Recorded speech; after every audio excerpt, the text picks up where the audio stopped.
Hello दोस्तों, आज के इस वीडियो में हम क्लास 9th गणित का अध्याय 1 जिसका नाम है संख्या पद्धति को पढ़ेंगे, जिसकी फर्स्ट परिभाषा है प्राकृत संख्या किसे कहते हैं।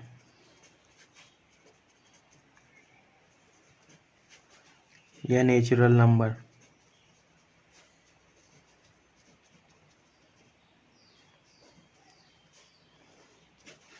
प्राकृत संख्या या नेचुरल नंबर किसे कहते हैं? जो गिनती वाली संख्या होती है, जैसे 1, 2, 3, 4, 5 आदि, इन गिनती वाली संख्याओं को प्राकृत संख्या कहते हैं। अगली आती है पूर्ण संख्या या होल नंबर किसे कहते हैं।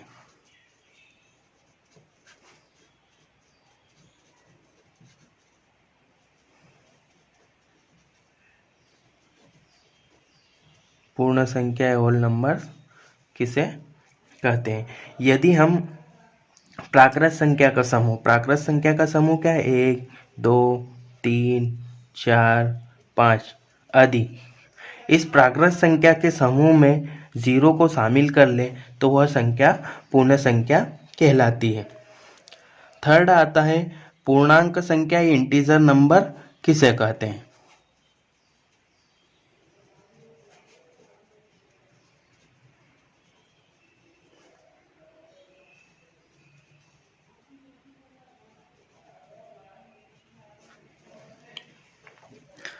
पूर्णांक संख्या या इंटीजर नंबर किसे कहते हैं।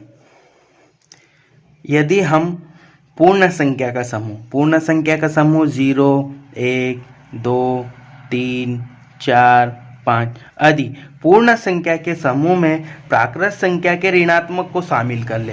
प्राकृत संख्या का ऋणात्मक -1, -2, -3, -4 आदि माइनस की संख्या को शामिल कर ले तो वह संख्या कौन सी बन जाएगी? पूर्णांक संख्या। अब यहाँ पर देखेंगे हम कि जो संख्या 0 से बड़ी होती है, 0 से बड़ी 1, 2, 3, 4, 5, 0 से बड़ी संख्या को धनात्मक पूर्णांक कहते हैं। जो संख्या 0 से छोटी है उसे ऋणात्मक पूर्णांक कहेंगे।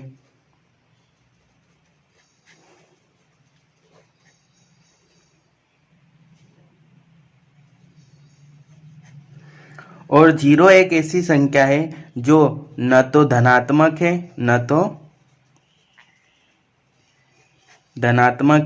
और न ही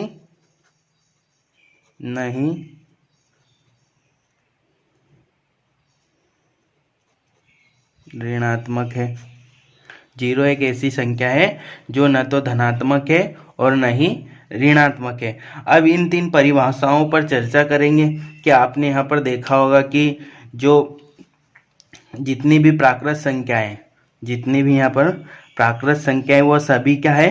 पूर्ण संख्याएं। यहाँ पर भी 1, 2, 3, 4, 5 आ रहा है, यहाँ पर भी 1, 2, 3, 4, 5 आ रहा है। तो हम ऐसा कह सकते हैं कि जितनी भी प्राकृत संख्याएं वो क्या है? पूर्ण संख्याएं। लेकिन सभी पूर्ण संख्याएं प्राकृत संख्याएं नहीं है। क्यों नहीं है? क्योंकि पूर्ण संख्या के समूह में कौन आ जाता है? 0 आ जाता है। इसलिए है पूर्ण संख्याएं, सभी पूर्ण संख्याएं प्राकृत संख्याएं नहीं है। इन दोनों को देखेंगे कि जितनी भी पूर्ण संख्याएं वो क्या है? पूर्णांक संख्याएं। लेकिन सभी पूर्णांक संख्याएं पूर्ण संख्याएं नहीं है। चौथे नंबर पे आता है परिमेय संख्या या रेशनल नंबर्स। ऐसी संख्या जो p/q के रूप में लिखी हो और q बराबर नहीं 0 के, तो उसे क्या बोलेंगे? परिमेय संख्या बोलेंगे। जैसे 3/2, 5/3, 7/4, ये सब कौन सी संख्या है? परिमेय संख्या। अब इन दोनों में देखेंगे कि जितनी भी पूर्णांक संख्या है वो क्या है? परिमेय संख्या है। क्यों परिमेय संख्या है? क्योंकि यहाँ पर देखेंगे धनात्मक पूर्णांक, यहाँ से मान लो कि 3 लिया तो 3 के बटे में क्या लिख सकते हैं? 1 लिख सकते हैं। तो यह किस रूप में लिखिए? p/q के रूप में लिखिए। इसलिए और अगला देखेंगे कि -3 ले लिया तो -3 के बटे में क्या लिख सकते हैं, 1 लिख सकते हैं, 1 लिख देंगे। तो ये संख्या क्या हो जाएगी, परिमेय संख्या हो जाएगी। लेकिन सभी परिमेय संख्या पूर्णांक संख्याएं नहीं होती है। क्यों नहीं होती है? जैसे 3/2, 3/2 पूर्णांक संख्याओं के समूह में नहीं है, इसलिए परिमेय संख्या, सभी परिमेय संख्या पूर्णांक संख्याएं नहीं होती है। प्रश्नावली 1.1,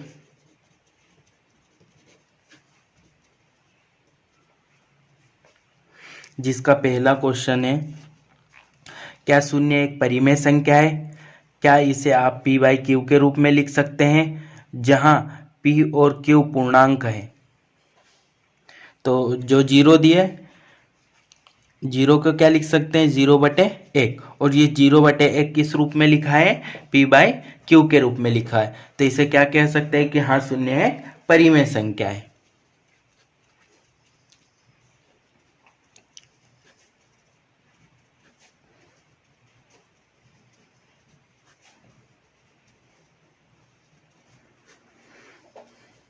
हाँ, शून्य एक परिमेय संख्या है, क्योंकि शून्य को 0/1 के रूप में लिखा जा सकता है, क्योंकि शून्य को 0/1 अर्थात p/q के रूप में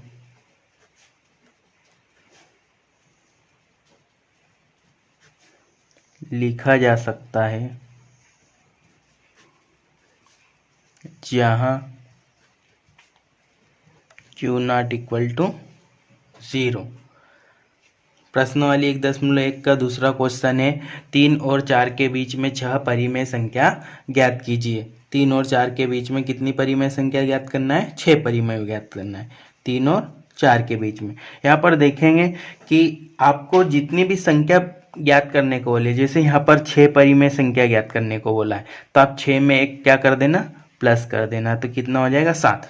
तो 3 में 7 का गुणा करेंगे और 7 से भाग देंगे। ऐसे ही 4 में 7 से गुणा और 7 से भाग देंगे। 7 × 21, 7 × 7, 7 × 28, 7 × 7। यहाँ पर लिखेंगे 3 और 4 के बीच 6 परिमेय संख्या।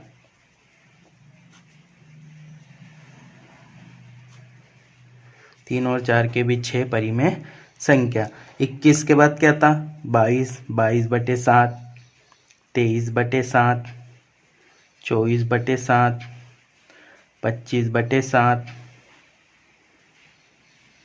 26/7 और 27/7। कितनी हो गई, 1, 2, 3, 4, 5, 6।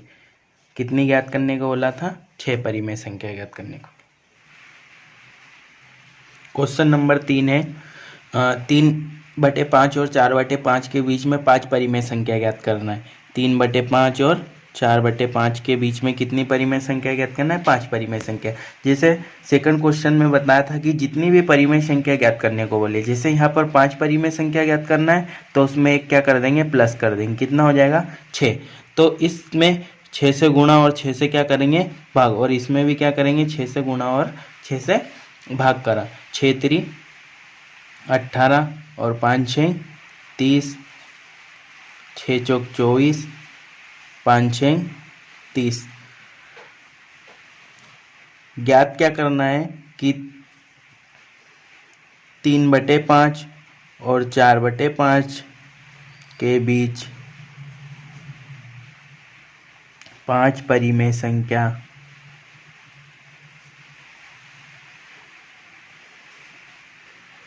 5 परिमेय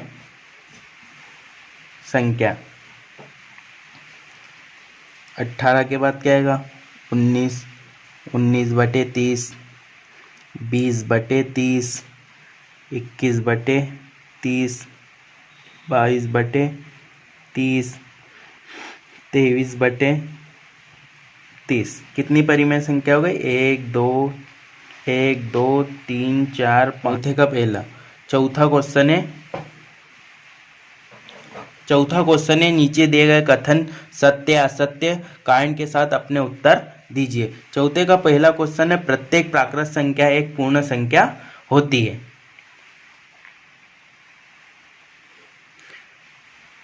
तो प्रत्येक प्राकृत संख्या, अब इससे पहले हमने परिभाषा में देखा था, यहाँ पर देखा था कि प्रत्येक प्राकृत संख्या एक पूर्ण संख्या होती है। तो सत्य क्यों सत्य है कि जितनी भी प्राकृत संख्या है वो किस में शामिल है, पूर्ण संख्या में शामिल है। तो यह कथन क्या होगा, सत्य होगा। यह कथन सत्य है।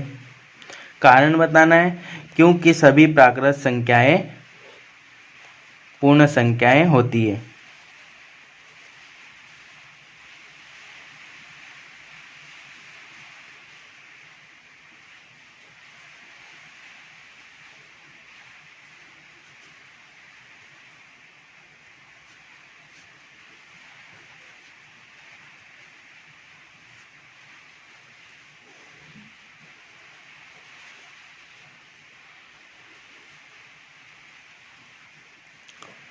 सेकंड क्वेश्चन है कि प्रत्येक पूर्णांक एक पूर्ण संख्या होती है। प्रत्येक पूर्णांक एक पूर्ण संख्या होती है। पहले देखेंगे कि प्रत्येक पूर्णांक एक पूर्ण संख्या, प्रत्येक पूर्णांक पूर्ण संख्या नहीं होती। यह कथन क्या है, असत्य। क्यों असत्य है, क्योंकि पूर्णांक संख्या के समूह में क्या रहता है, ऋणात्मक संख्याएं रहती है, इसलिए प्रत्येक पूर्णांक एक पूर्ण संख्या नहीं होगा। तो यहाँ पर यह कथन क्या है, असत्य है।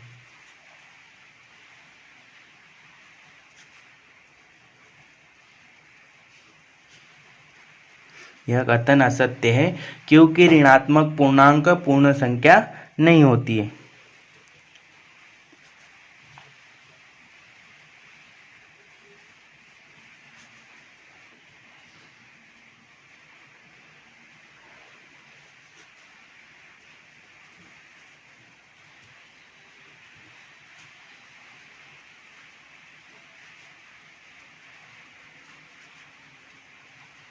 तीसरा क्वेश्चन है कि प्रत्येक परिमेय संख्या एक पूर्ण संख्या होती है। यह कथन असत्य है क्योंकि प्रत्येक परिमेय संख्या एक पूर्ण संख्या नहीं होती है, क्योंकि परिमेय संख्या कोई सा भी उदाहरण ले ले, जैसे 3/4, तो यह परिमेय संख्या है लेकिन पूर्ण संख्या नहीं है।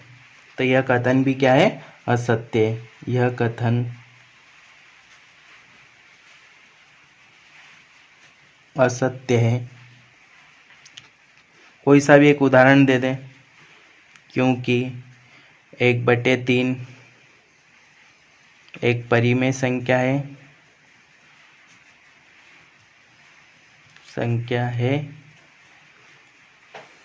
लेकिन पूर्ण संख्या नहीं है।